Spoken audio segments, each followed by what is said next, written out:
Projects automatic wiper motor control using PowerLink. This is sensor. This is a sensing the rainwater. The sensor is in resistivity change. If you have any object to touch that sensor, its sensitivity will be varied. It senses the some digital values. If for example in our projects the sensor is placed under the car in front of the car mirrors. This rain will falling, the rains are dropped on the sensors will changes the resistivity. So the analog comparators they are using in this sensor, the sensors to converted into a digital value, it's a logic 1 or zeros.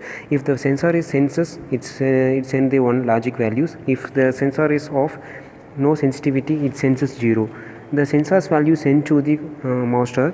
The masters to read the values, the digital values, it's maybe communicated with the slaves by using the power links material that's using switch. The using switch to communicate it to the slaves. In our projects, they're using one slaves only. The slaves only given to the output. The master do input from these sensors only. The slaves do output of the rain will be falling. The sensitivity, these sensors senses the sensitivity of the rain. If the LED will be blinking like that, so the master will be sent to the signals, and slaves do the operations. The output will be the motor, the wiper motors automatically will be running that.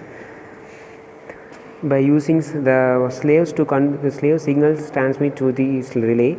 The relay should act as a driver to drive the motors. The LED indicate the mode owning the relay. Thank you.